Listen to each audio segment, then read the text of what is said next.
food, the music, the vibe. Kick off your summer at the Ohio Black Expo Riverfront Culture Fest. Tell your friends, share with family. There's no other place to be Memorial Day weekend. Celebrate Black excellence. Plus 2 concerts featuring Tidra Moses, Talib Kweli, and Jay Rawls, the one and only Marsha Ambrosius, and more.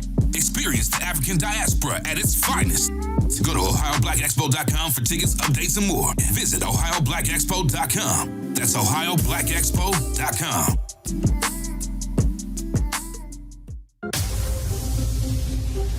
Introducing the African Diaspora News Channel app, your gateway to stories that's overlooked by the corporate mainstream media.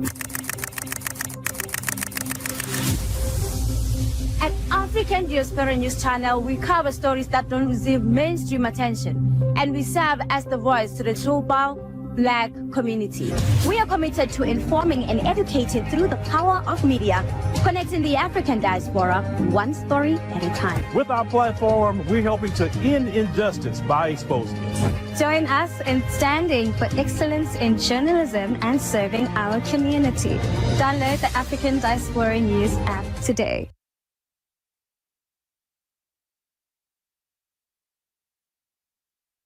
Peace, family. My name is Vicki Dillard for African Diaspora News Channel. Thank you so much for tuning in. As you come in, be sure to give us a big thumbs up, and share the broadcast. We ask that you do that because other folks, it generates notifications, hopefully, so that other folks will know that we're here. And how many of you all know, I say this all the time. And it's so important that you understand this, that folks like us, and this network serve as alternative Black grassroots media, independent media, yes?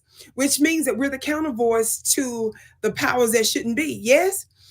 This is a part of a very influential estate that has hundreds and hundreds of years head start. And literally over the years, I would venture to say with absolutely no exaggeration, trillions of dollars behind its massive media campaigns over many centuries. Yes. So when you're supporting and you're sharing, beloved, you are strengthening our collective Black voice, folks that speak for you. Yes. Things that interest you and that pertain to you. Family, without further ado, I want you to make sure that you check out my live broadcast yesterday. You'll also see another bit of content of mine, international content. I'll do that as well here. So just look for that. From yesterday. Yes, I have a bunch of lovely, beautiful colleagues, so just search through it. The reason why I'm telling you that is because today is essentially part 2 of yesterday's live, where I broke down acclaimed filmmaker, Mr. Ryan Coogler, who has been doing many interviews on mainstream media and other forms of mass media. And beloved, he has been dropping all kinds of jewels, most specifically the fact that he not only shouted out foundational Black Americans, specifically FBAs, but he said he is a foundational Black American. I don't know, why do I smile real big on that? Talk Black to me. So let me hit the gavel on that. It just feels so good. And I break down to you the extraordinary power and influence that we have, because it's a term very specific to us. Yes. And I explain all of what that means. Yes. Well, so check that out. Today, as a part of that same interview, because it was about 32 minute interview, so extraordinary.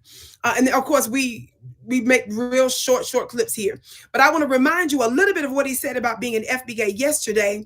And then I want to show you another short clip after that about some other major gems he dropped. You don't want to miss this. So just as background, I want the team to get ready to play the first clip, just so you'll just be reminded of what the context of this about FBA lineage, our history that we remade here in the United States, and what separates us. Watch this. This movie was a very interesting opportunity for me to do some research about my lineage. And I had that opportunity before with the Panther films. And in that situation, you know, me being a foundational Black American, you know, my family has been here, you know, for over 400 years, essentially, you know, in North America. But you know, the Panther films allowed me to travel back to the continent of Africa and spend time there and you know, and contemplate our distant ancestry as it relates to the continent, as it relates to the diaspora.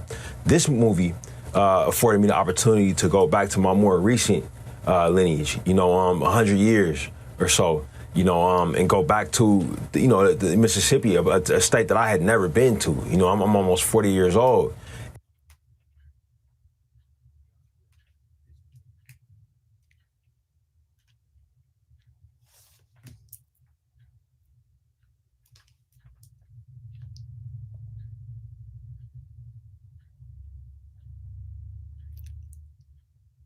Okay, family. Now, wasn't that profound? Now, you can only imagine the entire interview, but just the fact that he is so very clear, he's so very unequivocal, very straight to the point about that reality. Yes. Now, yesterday's broadcast, I emphasized more of that, obviously, but I want to remind you today that not only folks like us, foundational Black Americans who made this delineation and distinction for obvious, not only legal reasons, but also social and political reasons, beloved, and the United States government knows exactly why we do that. See, when we're not very clear about who's who and what's what, they can slow walk everything by putting all of us there together and make the bureaucracy so cumbersome that we can never get anything. So we need the support of those that are around the world to understand that. Yes. Now, I'm saying we need your support. We're going to do it whether we have it or not. But of course, it just makes sense. In the same way, there's a such thing as CARICOM in the Caribbean, the black diasporic family that's in the Caribbean, that's their specific movement amongst just Black Caribbeans for reparations. None of us here in the United States can be upset about that. Yes. So that totally makes sense. We can still push for a global, this is my position, for a global agenda. Yes. But that doesn't mean you stop what you're doing nationally to get benefits, because how many of you all know that anti-Blackness, colonialism, racism, enslavement, and all that kind of stuff, baby, it happened on multiple levels. So we want all our money, and we don't want each other getting in each other's way about that and making mischief and mess making, and just you're being divisive while you turn, some of you all are being divisive while I turn around saying we are being divisive, and it just is unnecessary. With that being said, family, he makes some explosive, he drops some explosive gems in this last part that I want us to really, really, really tune into. And with him being an artist himself, an extraordinarily successful artist, not only because of the couple of plus billions of dollars that his films have raised around the world, but for me, most importantly, the cultural, the spiritual richness and wealth and success that his films have generated and elevated. Watch this next clip. Listen closely. Success has been put in the context of me being Black, and I think that that's a part of. I think that's a part of it. The issue when people write about what my films have done. I'll say this: the year Panther 1 came out. Yes, it was the highest grossing film ever made by a Black person. It was also the highest grossing film domestically that year made by anybody. And for some reason that was never talked about. And for me, what I'll speak to, and after coming off of this movie and researching Delta Blues music, this music made by people who the state was built to make it so that they had nothing, to make it so that they had to be sharecroppers. You know what I mean? To make it so that they couldn't leave, to make it so that some of these plantations were so massive that they had their own currency and their own banking systems that they would pay them with. They were able to make art that changed the world. That art became rock and roll. That art became the country music empire. That art became hip hop. That art became house music. Like the fact that their stories were so amazing and so valuable, even though they were being told that they were worthless. You know what I mean? Even though they were told that they didn't deserve anything. That has stuck with me. And for me, what I was.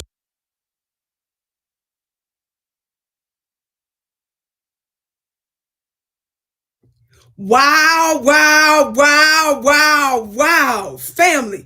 Isn't that powerful? Now, I alluded to that yesterday, but I wanted you to hear that very short clip. I know y'all like, Vicki, you playing with me too much with these clips, baby. Y'all know we just keep it short, with the clips, but I want to expound on it with my commentary.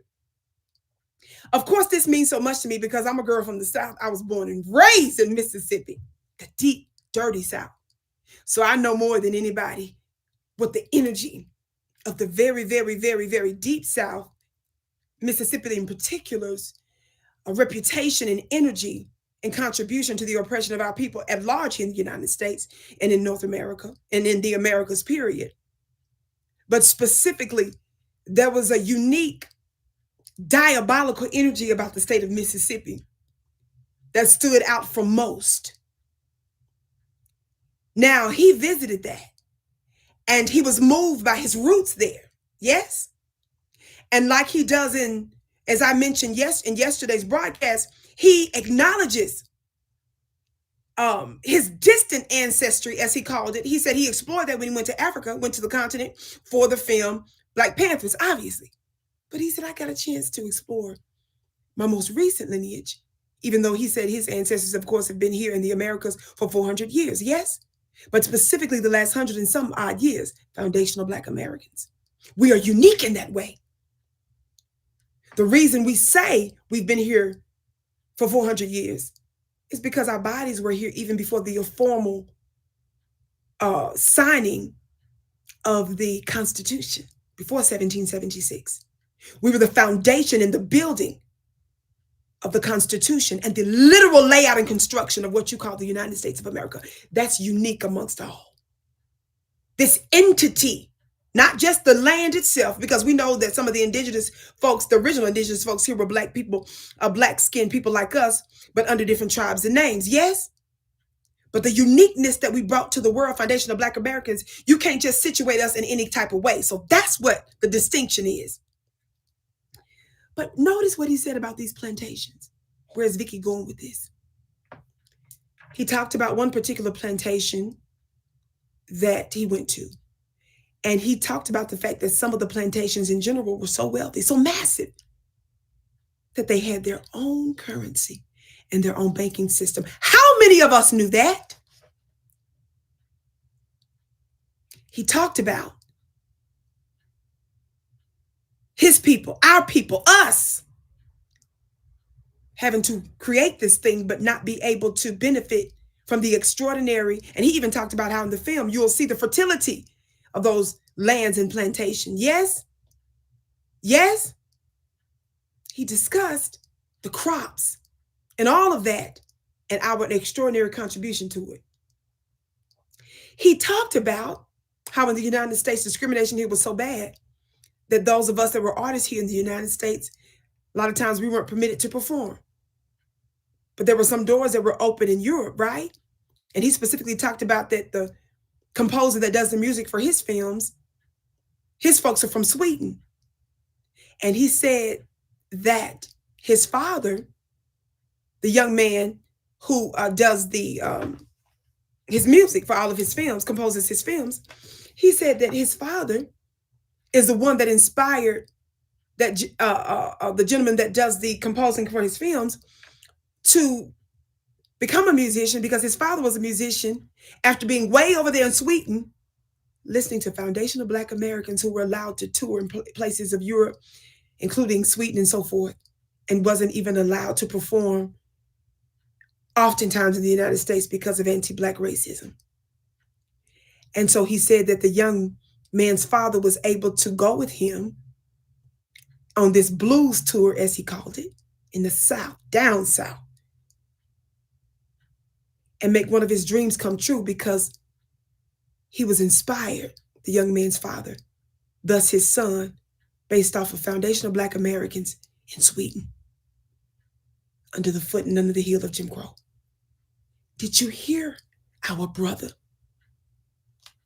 say that we impacted the world? He said it repeatedly throughout the broadcast. And he talked about himself as an artist, a filmmaker, a director, a writer, and a producer. But before I make my last point, because I'm not even going to be long, I try to be to the point anyway, but I'm probably going to be even shorter today, because I really want you to linger on what he said and the profundity of his broadcast. Listen, he said that, folks, he's right. He said that his films have made a couple of $1 billion around the world in the short period of time. He's only 38. Watch this. He said, but during Panther 1, he said people were making such a big deal about certain elements of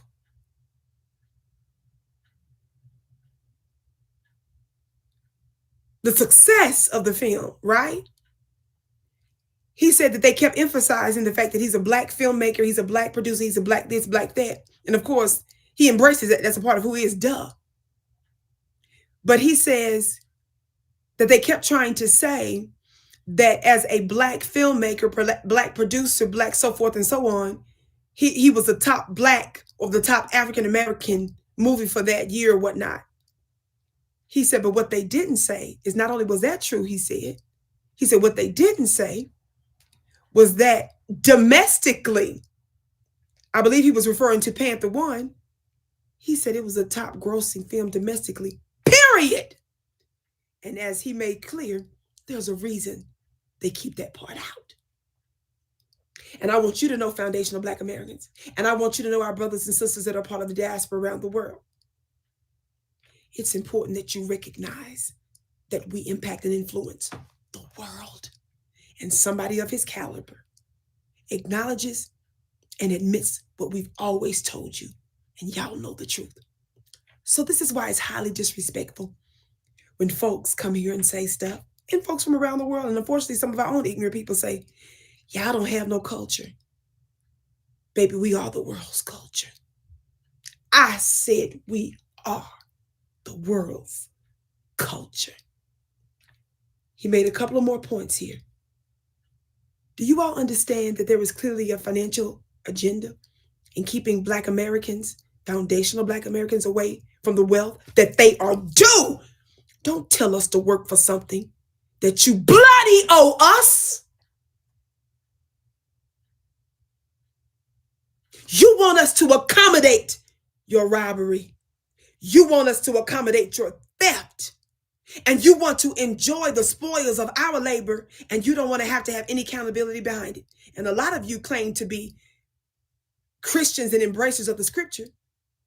And then the moment Black folks say reparations, and even though we can prove to you the trillions of dollars we're spending on everybody and everything else, you still thumb your nose up at it and you don't care. You don't get it. That's what you all say to us. Stop begging. Stop holding your hand out while you done climbed mountains and swam the seas and oceans to get here and broke all kind of laws, some of you. You got the nerve to tell us who created these United States of America to stop begging. Let me tell you something.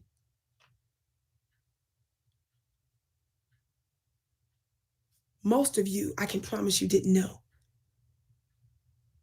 that we were generating so much money that the plantations individually were so wealthy they had their own banking systems, their own currency forms. I want that to stick in your mind, and I want you to go to thinking about how we can go to work. That's why I'm putting that out there. I just want you to take it in right now.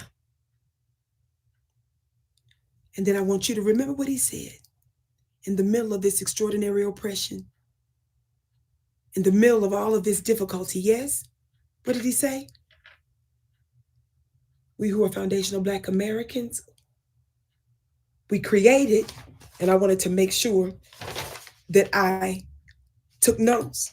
He talked about the injustices of sharecropping. How many of y'all remember some of my broadcasts I did on the injustices of sharecropping? I broke that down, didn't I? Watch this. He said, in the middle of all of this, our creations, not just music, not arts and entertainment, the banking systems that worked independently on each plantation, on some of the plantations, the currency system that some of the massive and extraordinarily profitable plantations had was so massive, that was us. We're nation builders. The United States at large, and these individual plantations, inventors, creators, innovators, and so much more. But on top of that, and this is no less important,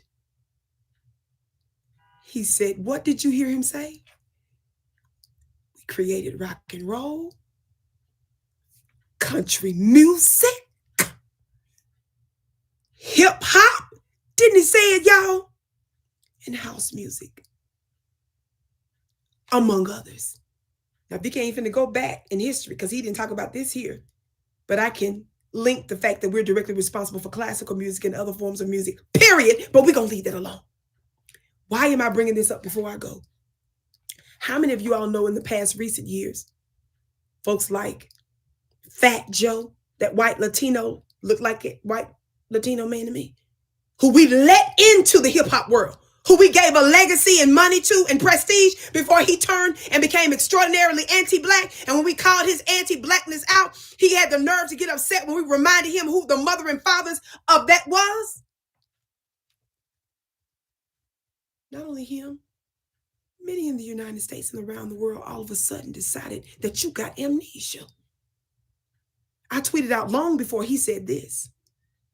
I put out long before he said this on different platforms. Not only did our brother Tariq Nasheed do a wonderful job through his documentary called Microphone Check, Get It, because we don't need to talk about assumptions and chit chat about who created it. That documentary gives you the receipts from those that were there in the beginning. So we don't even need to discuss it. I done gave you a receipt, go look at it.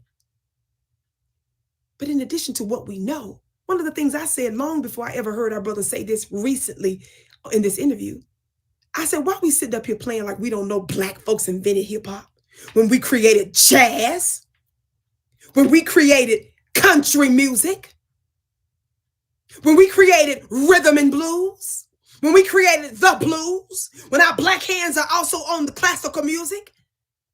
How we gonna sit up here and play like this is the one genre we didn't have nothing to do with? You gotta be out of your mind.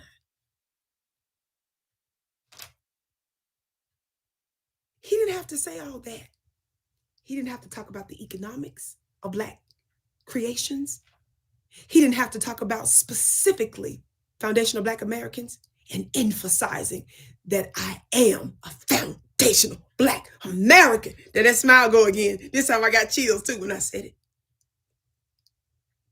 But he went so far as to talk about art as it relates to film, because she was asking him a question in the context of film and what he would say to others that have desires to create movies and this kind of stuff. He threw this in here about music. He threw that about hip hop in there. He slid that in. Shout out to our brother. Shout out to our brother for not rejecting us. And we didn't seek nobody's validation, Foundation of Black Americans. Did we, fam? I've always said for years that power in the upcoming seasons was coming from the ground up. That's us, those they consider to be nobodies, the least of these. And we don't have to compromise our identity to do it. And we can still thrive and we can still be abundant. Yes, think on these things. Be sure to comment below and, of course, share the broadcast. Family, I'm typically here weekdays, Tuesday through Thursdays, live 2 p.m. Eastern. Beloved, and I also give other commentary, including international commentary. So be sure to check it. Of course, support my other colleagues here as well. And Brother Phil should be live tonight, 8 p.m. Eastern. Thank you so much for tuning in. We're ship-shaping the planet. It's a wonderful time to be alive in the midst of so much difficulty. It's very tumultuous and chaotic. But may I tell you, that's just the tectonic plates in the spirit realm. They're shifting because there's a new changing of the guards that are going to rule the new world. And I have to say to you, family, I believe we're it. Go to my website at VickiPlanet.com also to learn more about my spiritual school and my products and services. Again, that's VickiPlanet.com. Thank you so much for tuning in. I can't wait to see you again.